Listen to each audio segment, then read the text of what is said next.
South की movie है और उसमें एक डायलॉग है, पुष्पाराज झुकेगा नहीं, सुना है ना। तो यह क्या दिखाता है आप बताओ। एक मूवी, वो फेमस हीरो है, तो हीरो ने बोला कि पुष्पाराज झुकेगा नहीं। आप उसको देख देख करके जितने भी लोग हैं सब के सब अपने आप को कहता है पुष्पाराज झुकेगा नहीं। ये क्या दिखा रहा है। मतलब बड़े लोग जिस प्रकार के करके गए, छोटे लोग आप उसको फॉलो कर रहे हैं। ठीक उसी प्रकार से फ्रांस में होता था कि कोई भी घटना अगर फ्रांस में घट गया है तो देखते देखते पूरे यूरोप के देशों में भी वह काम हो जाएगा। अब यहाँ से हम अपने टॉपिक को आगे की ओर बढ़ाते हुए, जो प्रॉपर आपका क्लास 10th में बात दिया हुआ है, चैप्टर जो दिया गया है उसमें जो भी कंटेंट दिया गया है, उन चीज़ों को जो है सो हम क्या करते हैं तो अब सिखाने वाले हैं। तो सबसे पहले देखिए क्या यहाँ पर कह रहा है, यूरोप में राष्ट्रवाद। क्या कह रहा है? यूरोप में राष्ट्र। यूरोप तो हमने देख लिया कि कहाँ पर है। अब समझते हैं राष्ट्रवाद। राष्ट्रवाद को समझने से पहले कुछ और इसमें शब्द जोड़ करके देखते हैं। कुछ और शब्द को जोड़ करके हम क्या करते हैं, देखते हैं। सबसे पहले देखो इसके लास्ट में क्या जुड़ गया, बाद मतलब बाद में नहीं। बाद का मतलब ये हुआ कि जिस शब्द के अंत में वाद लग गया उस शब्द पर जोर दिया जा रहा है, बल दिया जा रहा है। उसी पर क्या दिया जा रहा है, बल दिया जा रहा है। तो राष्ट्रवाद को समझने से पहले एक छोटे से स्तर पर समझो परिवारवाद। कौन सी बात? परिवारवाद या फिर क्षेत्रवाद या फिर या फिर जातिवाद या फिर या फिर मोहल्लावाद। अरे सब होगा, रुको ना। ये मोहल्लावाद छोटा सा स्तर पर पहले समझाने दो, उसके बाद समझना। देखो इस सब के शब्द में क्या जुड़ा हुआ है, वाद जुड़ा हुआ है। वाद जुड़ जाने का मतलब ये हुआ कि जैसे यहाँ पर कह रहा है कि परिवारवाद, तो लास्ट में ये क्या जुड़ा है, वाद। क्या जुड़ा है, वाद। तो वाद से पहले वर्ड क्या है, परिवारवाद। मतलब ये हुआ कि यह अपने परिवार के प्रति ज्यादा जिम्मेदार है, अपने परिवार के प्रति कुछ ज्यादा जिम्मेदार है। और जब कभी भी किसी प्रकार की समस्या हो तो सबसे पहले वो अपने परिवार को ही देखेगा, उसके बाद किसी दूसरे को देखेगा। समझ रहे हैं ना। जैसे मान लेते हैं कि इस परिवार का कोई एक सदस्य नौकरी के मामले में सबसे उच्च मतलब कुछ अच्छा रैंक को अचीव कर लिया है, कुछ अच्छा रैंक को अचीव कर लिया है, तो उसको अब किसी दूसरे को नौकरी देने का काम मिला है, किसी दूसरे को नौकरी देने का काम मिला है। तो ऐसी परिस्थिति में वो व्यक्ति क्या करेगा, अगर परिवारवाद की भावना उसके दिमाग में है तो वो यही करेगा कि अपने परिवार के जो भी लोग हैं, चाहे वो एग्जाम पास करे या ना करे, क्वालिफाई हो या ना हो, लेकिन वो अपने परिवार के कुछ सदस्यों को नौकरी में प्रवेश करा ही देगा, बाकी जाए बाहर में। तो ऐसी भावना, सुनो, ऐसी भावना जो होती है उसी को क्या बोलते हैं, परिवारवाद। समझ गए ना। मतलब अपने परिवार के लोगों पर ही ज्यादा ध्यान देना, बाकी पर ध्यान नहीं देना, मतलब परिवारवाद। ठीक उसी प्रकार से क्षेत्रवाद, दूसरी बात कौन है, क्षेत्रवाद। क्षेत्रवाद कहने का मतलब ये हुआ कि इसमें किससे पहले वाद लग गया, किसके बाद में, क्षेत्र के बाद। क्षेत्रवाद कहने का मतलब ये हुआ कि कुछ लोग ऐसे भी होते हैं संकीर्ण मानसिकता के, कि वो अपने क्षेत्र में जिस जगह पर रह रहे हैं, जिस मोहल्ले में रह रहे हैं, केवल उतना ही दूर को कहते हैं ये हमारा है, और तनिए से दूर हो गया, थोड़ा सा हट के हो गया, वो कहते हैं वो पराये का है। और जब भी लड़ाई झगड़ा होगा तो कहेगा ये हमारे क्षेत्र के अंतर्गत आता है, इस क्षेत्र में किसी का प्रवेश नहीं हो सकता, इधर नो एंट्री है। कोई प्रवेश कर भी जाए अगर गलती से भी या फिर जानबूझ के जैसे भी हो, तो उसके प्रति जो है सो वो द्वेष की भावना से देखते हैं और झगड़ा भी हो जाता है। तो ऐसी भावना को रखने वाले लोगों को क्या बोलते हैं, क्षेत्रवाद। क्या बोलते हैं इसको, क्षेत्रवाद। जातिवाद, जातिवाद बहुत ही खतरनाक जो है सो शब्द है, बहुत ही खतरनाक। कैसे, जरा सुनो। अब इसमें जाति के बाद लग गया है, मतलब यह व्यक्ति जो है वो किस शब्द पर जोर दे रहा है, जाति पर। वो अपनी जाति को सर्वश्रेष्ठ मानेगा, पराये जाति को हीन मानेगा। अपनी जाति को सर्वश्रेष्ठ, पराये जाति को हीन मानेगा। और ये भावना जो है सो कहीं ना कहीं भेदभाव को जन्म दे देता है। किसको जन्म देता है, भेदभाव की स्थिति को जन्म दे देता है। और यह जो है सो खास करके कहाँ देखने को मिलता है, तो जब कभी भी चुनाव होता है। कुछ लोग ऐसे भी होते हैं जो अपनी जातिवाद धारणा को अपनाए हुए होते हैं और कहते हैं कि हमारे जात का अगर कोई व्यक्ति इलेक्शन में प्रत्याशी के रूप में खड़े हुए हैं तो वो इंसान अच्छे हो या बुरे हो, जो भी हो, वोट उसी को देना है। तो ऐसी भावना को रखने वाले लोग क्या हो जाते हैं, जातिवाद। वो अपनी जाति पे ध्यान देते हैं, अच्छाई बुराई और विकास के दृष्टिकोण से ना देख करके वो अपनी जाति को ही केवल वोट देते हैं। तो उस व्यक्ति को हम कौन सी भावना के अंतर्गत रखते हैं, जातिवाद भावना है। मोहल्लावाद भी वही है, अपने मोहल्ला को ही सर्वश्रेष्ठ मानना, दूसरे मोहल्ला को हीन मानना ही क्या हो जाता है, मोहल्लावाद। इतना बात समझ में आ गया ना। अब इतनी बात को समझने के बाद हम अब शुरू करते हैं राष्ट्रवाद को समझने के लिए। इसके राष्ट्र के बाद क्या लगा हुआ है, वाद। वाद मतलब जोड़ देना, किस पर, राष्ट्र पर। राष्ट्र का मतलब देश, राष्ट्र का मतलब देश।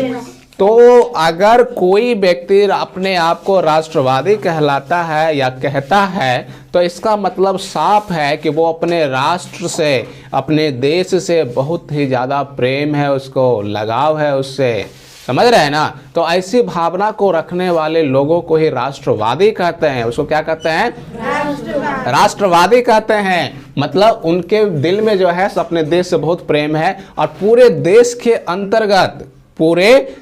अंतर्गत कहीं पे भी कुछ भी हो रहा है, चमक भी रहा है बोर्ड, हाँ सटा दो उसको, सटाओ।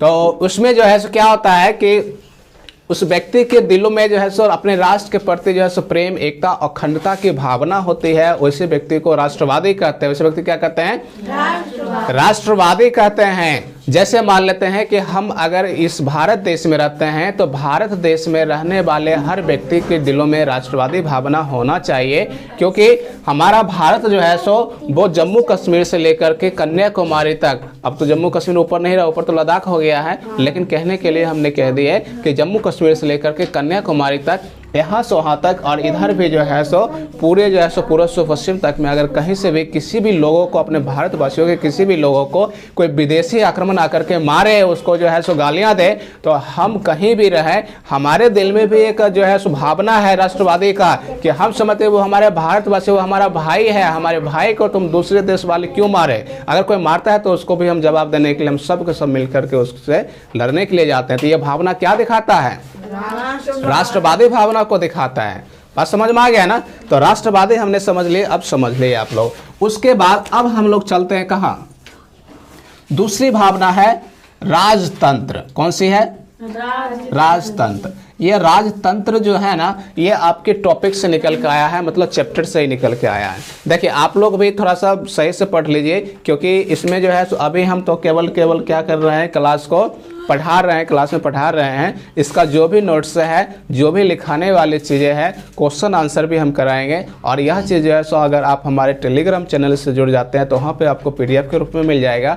नहीं तो हम क्लास में लिखाने वाले भी अंत तक, या फिर वीडियो लंबी हो जाएगा तो दूसरी पार्ट से लेकर के आएंगे, उसमें हम इसको लिखाएंगे, तो वहाँ से भी आप नोट कर सकते हैं। लेकिन क्लास में हम लिखाएंगे ज़रूर। तो आप अगर अभी तक हमारे साथ बने हुए हैं तो आगे भी बने रहिए, देखते रहिए। आपको बहुत ही इंटरेस्टिंग क्लास हम देने वाले हैं, उम्मीद करते हैं आपको पसंद भी आता होगा। चलिए आगे देखें। यह जो राजतंत्र है ना, इस कहानी से ही लिया गया है। यूरोप में जो राष्ट्रवाद कहते हैं ना, यहीं से लिया गया है। और इसमें देखो, यूरोप में जो पहले शासन व्यवस्था जो चला करता था ना, वो कैसा चला करता था, राजतंत्र हुआ करता था। कैसा हुआ करता था, राजतंत्र। राजतंत्र कहने का मतलब ये हुआ कि अगर एक राजा, कोई वंश है, कोई एक खास वंश है, उस वंश में कोई एक राजा बन चुका है पहले से, तो अब अगला जो राजा होगा वो निश्चित रूप से उसका बेटा ही राजा बनने वाला है। कौन बनने वाला है, उसका बेटा ही बनने वाला। फिर अगला पीढ़ी जाएगा तो फिर उसका बेटा का जो बेटा होगा वो अब राजा बनने वाला है। मतलब घुमा फिरा के उसी खानदान के ही जो वारिस जो होंगे वही क्या होते रहेंगे, राजा बनते रहेंगे। तो ऐसी धारणा को ही क्या कहते हैं, राजतंत्र व्यवस्था कहते हैं। अब राजतंत्र व्यवस्था जो होती थी उस समय, ये दो प्रकार का हुआ करता था। कितने प्रकार का, दो प्रकार का। एक हुआ करता था निरंकुश राजतंत्र, ठीक। और दूसरा क्या हुआ करता था, संवैधानिक संवैधानिक राजतंत्र। अब इस दो शब्द आया है तो इस दो शब्द के मतलब हम समझते हैं। निरंकुश राजतंत्र, इसका मतलब ये हुआ कि राजा जो चाहेगा, क्योंकि राजा तो राजा है, अब उस देश में सर्वश्रेष्ठ राजा को माना जाता है, तो राजा जो चाहेगा, जिसके साथ जैसा बर्ताव करना चाहेगा, जिसको जो है सो विशेषाधिकार देने का काम हो तो उसको विशेषाधिकार भी दे सकता है, जिसको सर्वसाधारण वर्ग में रखना है उसको सर्वसाधारण वर्ग में रख सकता है, जिसको सरकारी सुख सुविधा या फिर राजा जिसको चाह दे उसको बड़ाई कर सकते हैं, उसको अपनी ओर से जो है सो मदद कर सकते हैं, कुछ भी कर सकते हैं, समझ रहे हैं, मोटा मोटी कुछ भी कर सकते हैं। तो ऐसे शासन को हम लोग क्या कहते हैं, निरंकुश। क्या लिख दे, हाँ निरंकुश है ना, हाँ। तो इस शासन व्यवस्था को क्या कहते हैं, निरंकुश। यानी कि ऐसी भावना में गरीबों के प्रति विशेष ध्यान सरकार की तरफ से नहीं होती है, तो ऐसे शासन व्यवस्था को क्या कहते हैं, निरंकुश राजतंत्र कहते हैं। और दूसरी शासन व्यवस्था क्या है, संवैधानिक राजतंत्र। इसमें क्या होता है कि ये भी राजतंत्र ही होता है, ये भी क्या होता है, राजतंत्र ही होता है, लेकिन यह निरंकुश राजतंत्र से थोड़ा सा अच्छा होता है, क्योंकि दोनों खराब तो दोनों है, लेकिन इन दोनों के बीच जब तुलना किया जाएगा तो संवैधानिक राजतंत्र को अच्छा माना जाए। क्यों? क्योंकि इसमें संविधान का निर्माण लिखित रूप से नियम बनाया हुआ है और उस नियम के अनुसार ही राजा को उस देश में काम करना होता है, तो ऐसे नियम को हम क्या कहते हैं, संवैधानिक राजतंत्र कहते हैं। इसमें भी राजा का बेटा ही राजा बनेगा, उसका बेटा ही राजा बनेगा, फिर उसका बेटा ही राजा बनेगा, परंतु देश में जो नियम लागू होगा वो किस आधार पर लागू होगा, तो संविधान के आधार पर। वहाँ पर लिखित नियम है, उस नियम के आधार पर ही क्या होने वाला है, लागू होने वाला है। और एक शब्द और आ जाता है, गणतंत्र। कौन सा, गणतंत्र या फिर लोकतंत्र, समझ रहे हैं ना। ये सभी क्या है, कुछ टर्म है। जब आप कहानी पढ़िएगा ना तो उसमें कुछ शब्द आएगा, इस शब्द का अर्थ समझना है, तभी जाके कहानी को पढ़ने में इंटरेस्ट आने वाला है। लोकतंत्र कहने का मतलब ये हुआ कि जनता के द्वारा प्रतिनिधि चुन करके तो आ जाते हैं, लेकिन वो अपने मनमर्जी से भी शासन करने लग जाते हैं और कर भी सकते हैं, अगर केवल लोकतंत्र रहे तो। हमने तो अब तक यही सीखे कि लोकतांत्रिक शासन व्यवस्था अच्छा होती है, लेकिन केवल लोकतांत्रिक ही नहीं बल्कि उसके साथ साथ गणतंत्र भी होना चाहिए। गणतंत्र कहने का मतलब ये हुआ कि उस देश में शासन व्यवस्था चलाने के लिए एक लिखित नियम होना चाहिए, लिखित संविधान होना चाहिए, और जो भी प्रतिनिधि चुन के जनता के द्वारा जो भी चुन के आ रहे हैं उनको इन नियमों के आधार पर ही देश को चलाना हो, तो वैसे देश को गणतांत्रिक देश कहते हैं। हमारा भारत कैसा देश है, गणतांत्रिक देश है ना। गणतंत्र मनाते हैं 26 जनवरी को मनाते हैं ना, तरीक है 26 जनवरी को गणतंत्र दिवस मनाते हैं, 15 अगस्त को स्वतंत्रता दिवस मनाते हैं। अभी जो 15 अगस्त आने वाला है उसमें स्वतंत्रता दिवस मनाएंगे, समझ रहे हैं ना। टपक जाती है पीछे में, देखो ये गणतंत्र है, गणतांत्रिक देश अच्छा होता है, समझ गए ना। तो ये दो टर्म हो गया, इसके बारे में भी आपने देख लिए, ठीक है। चलिए आगे देखते हैं। अब इसके बाद जो है सो हम स्टार्ट करते हैं, इसके आगे की ओर बढ़ते हैं। अब मुख्य बातों पर आ जाता है। ये तो कुछ टर्म था जिसके बारे में आपको समझना था। देखिए, एक यहाँ से भावना, राष्ट्रवादी भावना तो समझ में आ गया। देखो, राष्ट्रवादी भावना एक ऐसी भावना होता है, अगर इस देश के बच्चे को दिल में, दिमाग में राष्ट्रवादी भावना ना भरा जाए तो क्या आपको लगता है कि कोई भी युवा वर्ग हमारे देश की सुरक्षा के लिए खड़ा हो पाएगा? नहीं। क्यों? क्योंकि उसको लगेगा कि हम अगर बॉर्डर पे जाते हैं तो दुश्मनों की गोलियां भी खाना पड़ सकता है। केवल मारना ही नहीं बल्कि उसमें होता है कि दुश्मनों की ओर भी से तो फायरिंग होता है, तो उस वक्त हमारे भी तो मृत्यु हो सकती है। तो वो चाहता क्या कि हम जो है सो गांव में ही रहेंगे, खेत खलिहान हम जो है सो खुरपी कार ठेल के जो है सो बोल करके खा लेंगे, जीवित तो रहेंगे ना, ऐसी भावना आ जाएगी। लेकिन राष्ट्रवादी भावना एक बहुत अच्छा सॉफ्टवेयर है जो अपने देश के प्रति उन्नत जो है सो उसके विचार रखने को विवश कर दिया जाता है, और उसके बाद ही जो है सो वो एक प्रकार से ऐसे मान लो ना कि उसको सिखाया जाता है, समझाया जाता है कि अगर देखो एक ना एक दिन जिस व्यक्ति का जन्म हुआ मरना तो है ही, ये तो तय है, सृष्टि का नियम है। तो मरना जब तय है ही तो अपने देश के लिए मरो, ताकि स्वर्ग में, जब वहाँ ऊपर जाने के बाद स्वर्ग में वास हो। किस में वास होगा? स्वर्ग में वास होगा, नरक में नहीं, स्वर्ग में। तो ऐसी भावना को रखते हुए लोग जो है सो हिम्मत से देश के बॉर्डर पर जाके बंदूक तैनात करके खड़े रहते हैं, और यही भावना हमेशा रहते हैं। गोली चलते रहता है फिर भी वो पीछे नहीं हटते हैं, तो उनके दिलो दिमाग में कौन सा सॉफ्टवेयर चढ़ा हुआ रहता है? राष्ट्रवादी का। राष्ट्रवादी मतलब पूरा राष्ट्र अपना है और अपने राष्ट्र से प्रेम लगाव होना चाहिए, निष्ठा होना चाहिए, ऐसी भावना को ही राष्ट्रवादी कहते हैं। और जिसके दिमाग में ये भावना है वो राष्ट्रवादी कहलाएगा और यह भावना राष्ट्रवाद कहलाता है। अब उसके बाद देखिए आगे की ओर हम बढ़ते हैं, इसको मिटाते हैं और देखते हैं। ये तो समझ गए, राजतंत्र भी समझ गए और वो भी समझ गए। अब इसके बाद हमें कुछ नक्शा बनाते हैं जो कि अभी आपको समझना है। क्या करना है? समझना है। देखिए यहाँ पे कौन सा देश है? फ्रांस। कौन सा देश है ये? फ्रांस। फ्रांस के बगल में हमने क्या बताया? ये देखो थोड़ा सा बड़ा करके बना देते हैं। ये कौन सा है? फ्रांस। फ्रांस के बगल में कौन सा है? जर्मनी। बताया था ना, फ्राई करने के लिए गए, जर गया। जर गया तो क्या बोले? जर जाने के बाद क्या बोले? ऑस्ट्रिया। ऑस्ट्रेलिया नहीं, ऑस्ट्रिया कहना है, ऑस्ट्रिया। और इसके बगल में इधर से कौन सा बड़ा सा देश है? रूस। इसके बगल में कौन सा है? रूस। अच्छा, हंगरी जो है उसका अभी काम नहीं होने वाला है क्योंकि यहाँ पर जर्मनी, ठीक है, कोई जर्मन कहो या जर्मनी कहो कोई बात नहीं है। उसके बाद देखो यहाँ पर जो है से एक और देश हमने ज्योतिनुमा संरचना करके बताया था ना कि ये कैसा है, हिल नहीं तो बना दिए, तो यही देश क्या हो जाएगा? इटली। ये इटली है। कौन सा देश है? इटली है। ये कौन सा देश हो गया? इटली हो गया। तो इसका नाम रख लिया इटली। अब यहाँ से हम मानचित्र के माध्यम से चीज़ों को क्लियर करने की कोशिश करते हैं, क्योंकि मानचित्र के माध्यम से जो पढ़ाई किया जाता है ना वो यकीन मानो लंबे समय तक आपके पास रहने वाला है। और ऐसे ही केवल रटा रटा है, केवल लिखा देते हैं तो उससे जो है सो कुछ विशेष रूप से हासिल होने वाला चीज़ नहीं था।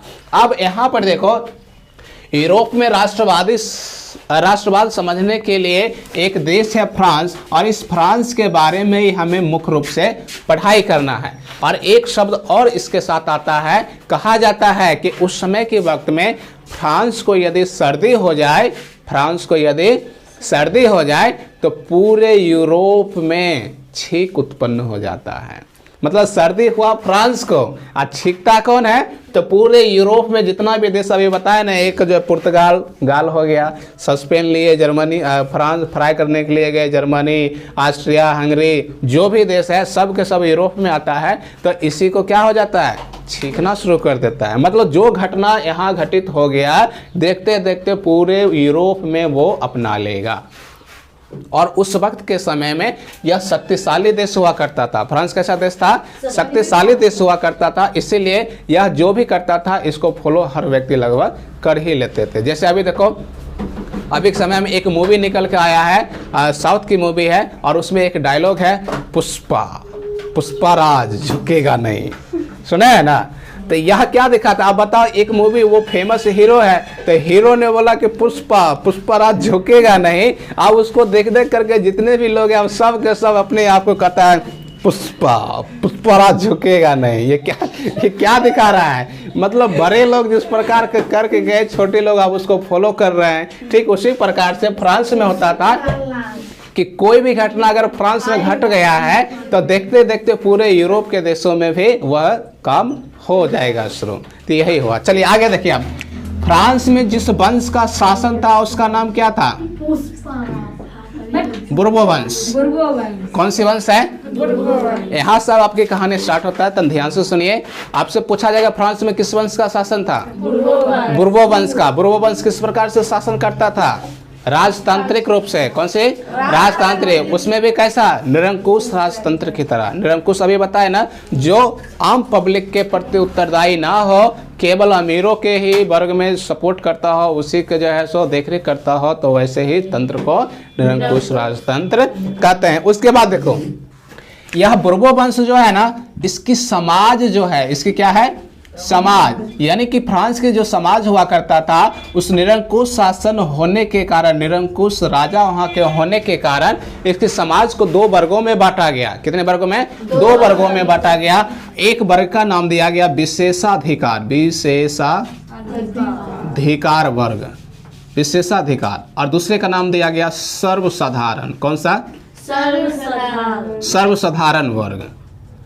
नाम से भी स्पष्ट है, विशेषाधिकार मतलब उसी देश में, उसी समाज में कुछ लोग ऐसे थे जिनको विशेष रूप से अधिकार मिलता था, और कुछ ऐसे वर्ग थे, गरीब वर्ग के लोग, जिसको एकदम सामान्य रूप से इसको बर्ताव किया जाता था, इसलिए सर्वसाधारण वर्ग इसका नाम रखा गया। उसके बाद देखो, विशेषाधिकार मतलब समझ में आया कि कुछ लोग ऐसे हैं जिसको राजा भी सपोर्ट करेंगे, जिसको क्या करेंगे, राजा भी सपोर्ट करेंगे। जैसे टैक्स वसूल करके ही कोई भी राजा अपने देश में शासन करते हैं, तो टैक्स किसको लगता था, बस सर्वसाधारण वर्ग से टैक्स वसूलते थे, और खर्च किधर करते थे, अमीरों में जाकर के और चढ़ा देते थे। यह बात वही हो गया जिस प्रकार अभी के समय में क्या है कि अमीरों से टैक्स लेकर के गरीबों में बांटा जाता है। हमारे यहाँ की सरकार यही है ना, समाजवादी भावनाओं को, पूरे समाज के कल्याण करना चाहते हैं, लेकिन उस वक्त जो है समाजवादी भावना था नहीं, उस वक्त निरंकुश राजतंत्र चल रहा था, तो उसमें गरीबों के प्रति कोई भी देखरेख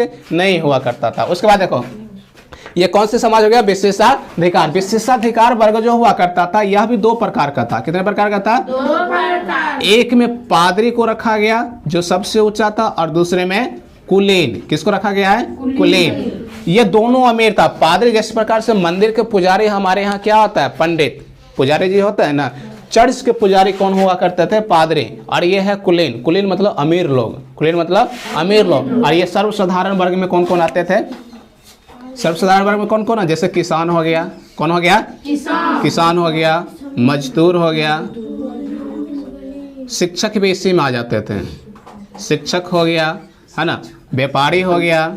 ये सभी का सभी क्या है, सर्वसाधारण वर्ग के अंतर्गत आते थे।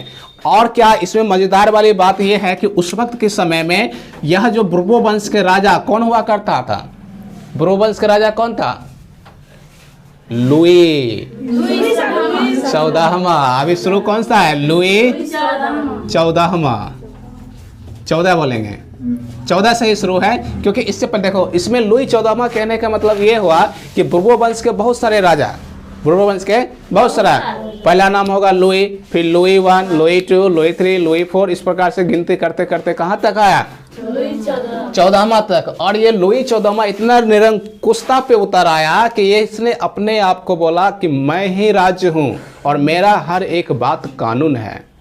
इसका मतलब समझ रहे हैं, मतलब मुख से जो निकल गया, जो बोल दिया, वही उसका कानून। अब उस चीज़ को लोगों को फॉलो करना ही पड़ेगा, चाहे उससे उसका लाभ हो या फिर हानि हो, घाटा हो, नफा हो, कुछ भी हो, जीवित रहे, मरण हो जाए, कुछ भी हो जाए, वो जो बोल दिया सो बोल दिया, और वही उसका कानून हो जाता था। इतना निरंकुशता पर उतरा। अभी के समय में क्या है हमारे यहाँ कि अगर कानून यानी कि बिल पास हुआ, कानून बनने के लिए तैयार है, या फिर सरकार के द्वारा जो है बिल पास हो चुका है, तो उसको जनता देखते हैं कि यह हमारे सपोर्ट में है या नहीं है, या फिर हमारे अधिकारों को छीनने वाली कानून बनाया गया है, तो लोग हंगामा करके उसको जो है सो खारिज करवा दिया जाता है। समझ गए ना।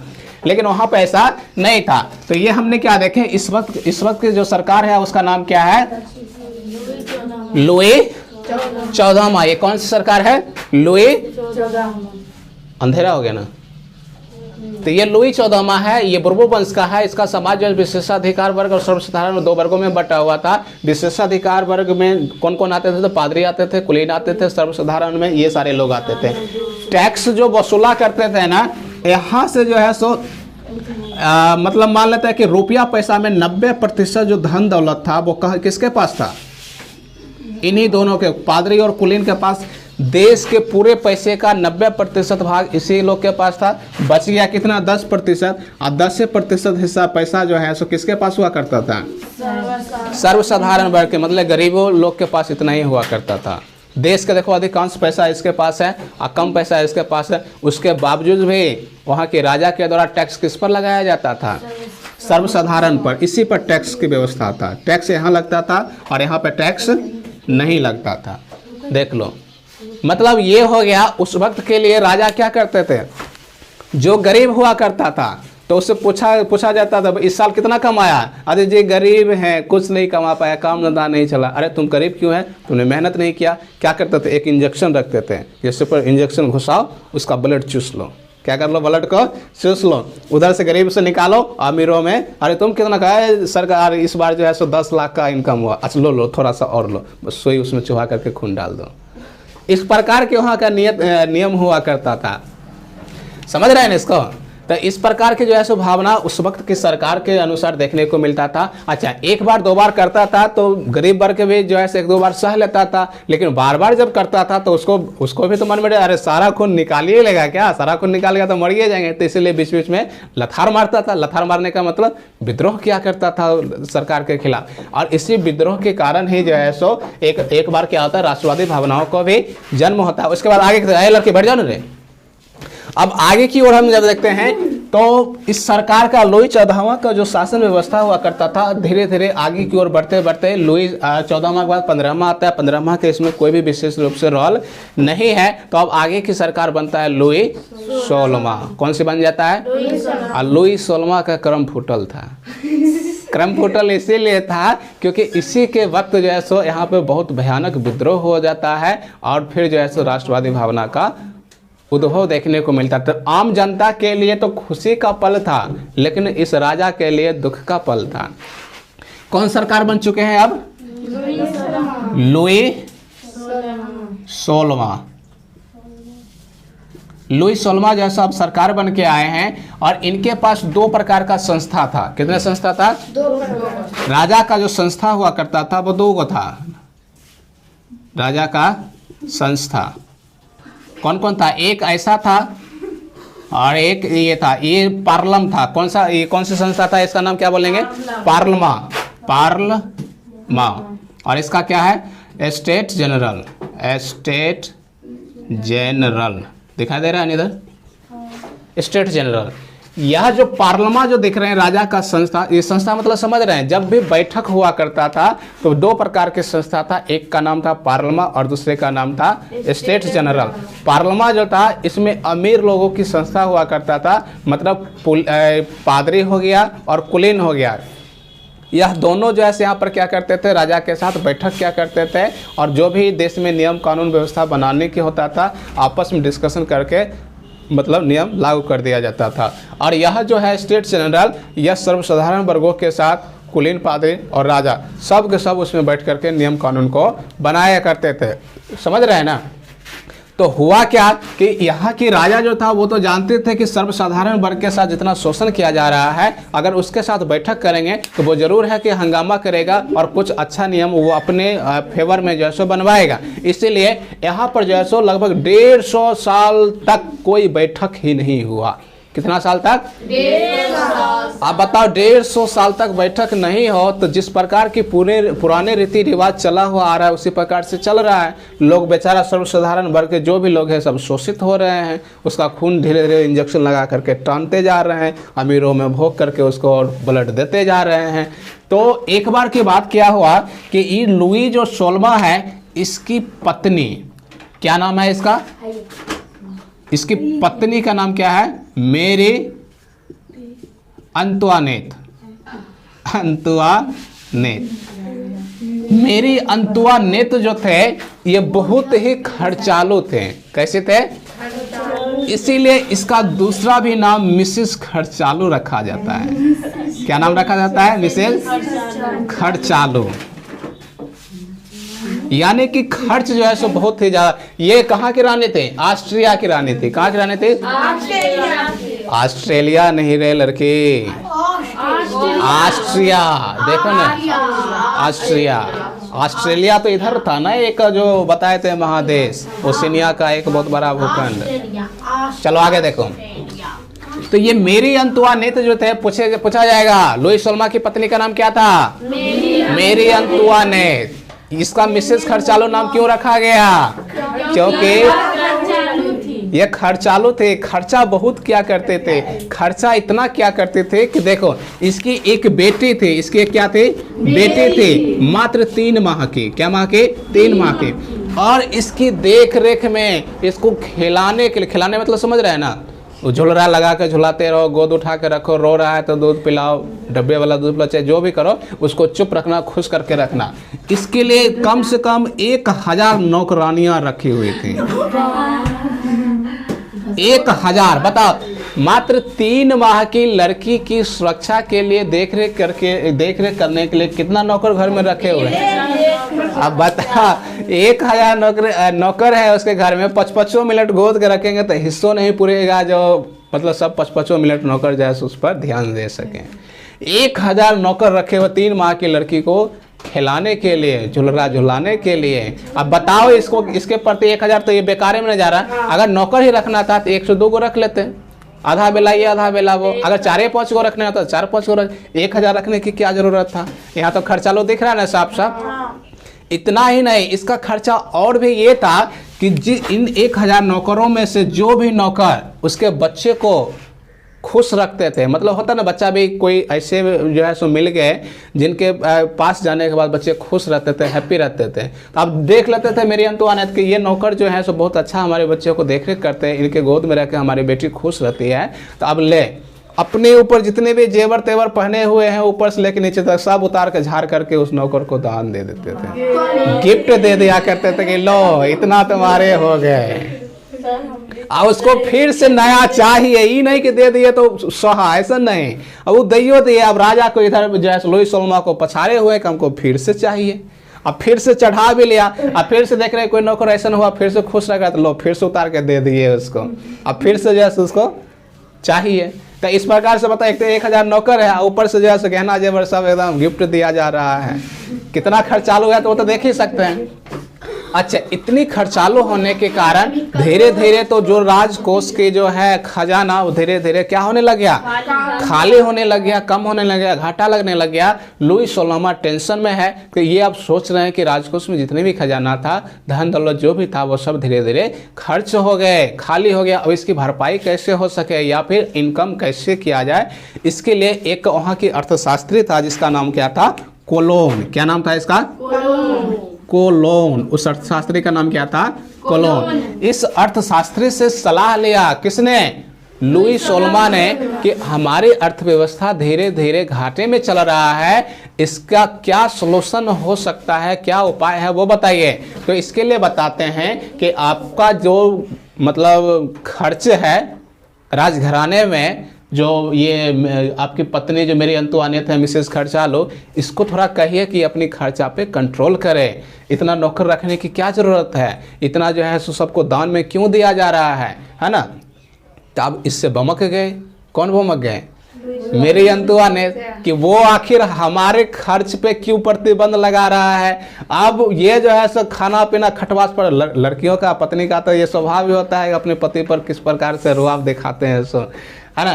तो यह भी जैसे मेरी अंतुआनियत इस पर जो है सो अब एकदम पूरा रुआब दिखाना शुरू हो गए, खाना पीना खाना बंद कर दिए। और पूछा गया कि आप क्या चाहते हैं, तो ये मेरी अंतुआनियत उससे कहते हैं यह जो कोलोन है इसको जल्द से जल्द राज दरबार से या फिर इसके पद से बर्खास्त किया जाए, इसको इस पद पर रहने का अधिकार नहीं है। अब लो, एक तो लुई सोलमा के एक अच्छा सलाहकार भी मिला अर्थव्यवस्था को बचाए रखने के लिए, उसको भी उसके पद से हटवाया गया। दूसरी बात, इसका जो खर्च बढ़ रहा था तो यह खर्च अपनी पूर्ति कहाँ से करता था, टैक्स यहाँ बढ़ा दिया जाता था। यहाँ पर क्या किया जाता है, टैक्स को यहाँ पर टैक्स नहीं लगाता था, सर्वसाधारण वर्ग में ही आकर के टैक्स को बढ़ाया जाता था। यहाँ पर नियम ये था कि पहले खर्च करो और फिर देखो कि उस हिसाब से इनकम कैसे किया जाए। हम लोगों में क्या है कि पहले अपना इनकम देखते हैं तब उसके अनुसार से खर्च करते हैं। अगर किसी का व्यक्ति का रोज़ का इनकम अगर 300 रुपया है तो वो उसी हिसाब से खर्च करते हैं, हाई फाई खर्च नहीं करते हैं। अब उसमें क्या था, वो देख रहा है कि अगर हमारा रोज़ का खर्च, आमदनी हो या ना हो, खर्च अगर 1000 रुपया का है तो उसके बाद सोचो कि इनकम कैसे आएगा, तो उसके बाद टैक्स इधर बढ़ा दिया जाता था। अब ये भी टैक्स कितना समझेगा, देखो मात्र 10% इसके पास पैसा है उसमें भी जो है इस पर टैक्स बढ़ाया जा रहा है, तो बेचारा मरबे नहीं करेगा, तो ये बार बार लथार मरता था। इसी बीच इतनी इसकी स्थिति जर्जर हो गया, इसकी स्थिति इतनी जर्जर हो गया कि एक बार बैठक हुआ, कहाँ बैठक हो रहा है, स्टेट जनरल में। इस स्टेट जनरल में किसके साथ बैठक होता था, सर्वसाधारण वर्गों के साथ, और यहीं पे नियम कानून बनाया जाता था। यहीं पे क्या होता था, नियम कानून। इसके साथ जब भी बैठक हुआ करता था तो चाय नाश्ता पानी हा हा हे हुआ और सभा समाप्त, जाओ अपने अपने घर। उसमें कोई नियम कानून नहीं बनता था। नियम कानून कहाँ बन रहा था? स्टेट जनरल में। और स्टेट जनरल में 150 साल तक कोई बैठक ही नहीं हुआ, और 150 साल के बाद नया बैठक हो रहा है। कितने साल के बाद? 150 साल के बाद यहाँ पर बैठक हो रहा है। अब इस बैठक बड़ा मजेदार होने वाला है। कैसे? तो देखो, सर्वसाधारण वर्ग भी अंदर से खुश हैं कि चलो भाई आज 150 साल के बाद यहाँ पे बैठक होने जा रहा है, तो इस बैठक में वो सारे कानून नियम व्यवस्था को लागू करवाएंगे। जो हमारे ऊपर इतना टैक्स बढ़ रहा है और इस सब के पास इतना पैसा होने के बावजूद भी कोई टैक्स नहीं भर रहा है, इसके ऊपर भी टैक्स बंधवाएंगे। इसके ऊपर भी क्या करवाएंगे? टैक्स लगवाएंगे, तभी न जा करके उसका खर्चा पूरा हो पाएगा। ये सब अलगे है पिदार में अपने उल्लू सीधा करने में कि इस बार की बैठक में हमारे पास जितना भी सुख मिल रहा है, जितना फैसिलिटी मिल रहा है, उससे और बढ़ाने का कोशिश करेंगे राजा के साथ। तो यह जो है क्या कर रहे हैं?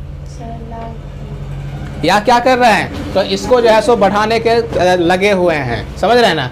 उसके बाद देखो, जब बैठक हुआ तो बैठक में सारे लोग आ गए, तीनों चार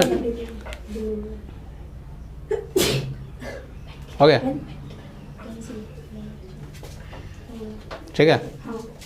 चलो देखो, तो यहाँ पर क्या है कि क्या बोल रहे थे? हाँ, तीनों वर्ग के लोग जैसे यहाँ पे मौजूद हैं। अब यहाँ पे फैसला होने वाला था कि फ्रांस की जो भी अर्थव्यवस्था है वो जर्जर हो चुका है, इसकी सुधार कैसे किया जाए। तो राजा जब भी फैसला लेता, क्योंकि राजा में क्या था कि पार्लियामेंट में तो पादरी और कुलीन के साथ पहले भी बैठक हुआ करता था, तो उसके साथ तो हिलल मिलल था। तो राजा जब भी फैसला किसके पक्ष में सुनाते थे? ये पादरी और कुलीन के पक्ष में सुनाते थे। तो सर्वसाधारण वर्ग एकदम हंगामा करना शुरू। आज जब इधर से जो है सो थोड़ा सा दब जाते थे सर्वसाधारण की ओर, तो इधर वाला हंगामा शुरू। तब राजा भी जो है सर्वसाधारण की पक्ष में थोड़ा कम ध्यान रखते थे, उस पर ज़्यादा ध्यान नहीं था। उसका ध्यान किधर था? अमीरों की तरफ। तो अमीरों की तरफ जब हुआ करता था तो सर्वसाधारण वर्ग बोले हम इस फैसले को नहीं मानते हैं, हम ऐसे मतलब फैसले को नहीं मानेंगे। और सब के सब क्या हुआ कि इस जनरल स्टेट से बाहर निकल के उसी जगह पर जो है सो एक बहुत बड़ा सा फील्ड होता है, और उस फील्ड में सब अपने आप को बैठक खुद ही स्वयं एक सभा बना लेते हैं। राजा को उधर छोड़ देता है, अमीर वर्ग को उधर छोड़ देता है, और ये खुद निकल करके इसका एक ग्राउंड होता है उसके बाहर, जनरल स्टेट के बाहर, उसी में जा करके सब बैठक कर रहे हैं। सब क्या कर रहे हैं? बैठक कर रहे हैं। और वहां से जो है सो राजा के बोले कि उसको जो करना है उसको करने दीजिए, हमको जो करना है वो हम करेंगे। और यहाँ की एक दल बनाया गया। ये सर्वसाधारण सभी लोग अपने मिलकर क्या बना लिया? एक दल बनाया। उस दल का नाम क्या था? जैकोबियन दल। और यह जो जैकोबियन दल है वो किसका है? सर्वसाधारण वर्ग का। क्योंकि किसी दल के साथ जुड़ के रहते हैं ना, तो कभी भी उस लोगों के साथ कुछ भी किसी भी प्रकार की समस्या हो तो दल के सारे लोग, सारे मेंबर मिलकर के उसे फरियाते हैं। अभी जैसे बजरंग दल है, अभी कौन सी दल है? बजरंग दल। तो बजरंग दल के किसी भी सदस्य को अगर कोई भी कहीं पे लड़ाई झगड़ा होता है तो उसको जैसे सब मिल करके जाते हैं और उससे जो है सो राय विचार लेते हैं। राय विचार किस प्रकार से लेते हैं तो आप लोग समझ ही रहे हैं। तो उस दल में कौन सी दल बना है? जैकोबियन दल। जैकोबियन दल बन जाने के बाद इसका नेतृत्व करता कौन है? रॉबस्पियर। इसका नेतृत्व करता कौन है? रॉबस्पियर। यानी कि रॉबस्पियर जैसा अब यहाँ का हेड बना है। इसका हेड कौन बन गया? रॉबस्पियर। राजा का अब कोई वैल्यू नहीं रख रहे हैं ये अब जो है ये पूरा सर्वसाधारण वर्ग के लोग यहाँ पे आके एकत्रित हो गए हैं और इसका प्रधान हो गया रॉबस्पियर। रॉबस्पियर भी इतना क्रूर हो गया है कि यहाँ के जो शासक था लुई 16वां, उसी को गिलोटिन चढ़ा दिया। क्या चढ़ा दिया? गिलोटिन। क्या चढ़ा दिया? गिलोटिन। गिलोटिन समझ रहा है? हमारे यहाँ जो फांसी की सजा होता है उस प्रकार से फ्रांस में गिलोटिन चढ़ाया जाता था। गिलोटिन कहने का मतलब ये हुआ कि एक मन का तलवार हुआ करता था और ऊंचाई से उसको जो है सो मतलब नीचे जो सिर को रख दिया जाता था और ऊंचाई से जैसे कि बकरा हलाल नहीं होता है, जैसे मुर्गी हलाल होता है, मारो खच से उड़ा दो, तो उसी प्रकार से एक मन की तलवार उसको नीचे से ऐसे धर पर मारते थे, यहाँ से हट जाता था। तो इससे पहले जब भी लुई 16वां भी जो है सो बहुत सारे लोगों को गिलोटिन चढ़ाया था, इसी के गुस्से में रॉबस्पियर ने किसको चढ़ा दिया फांसी पर?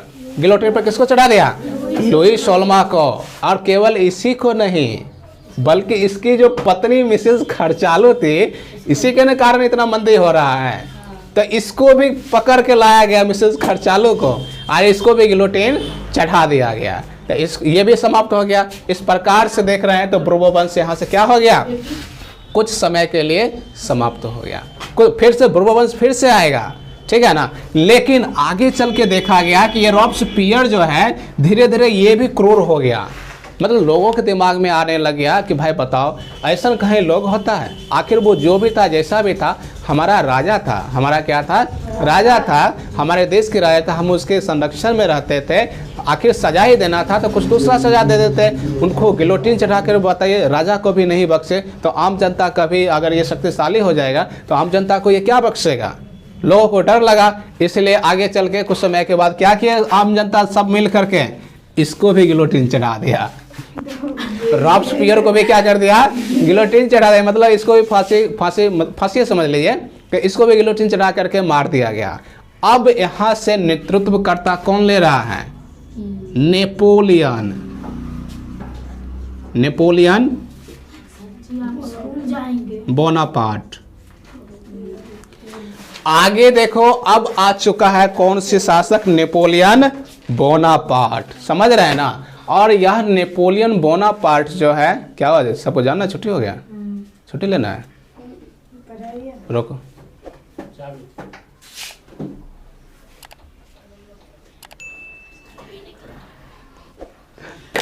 चलो, इसके बाद की क्लास जो है सो अगले क्लास में देखेंगे, और यहीं तक आज की क्लास को रखते हैं। और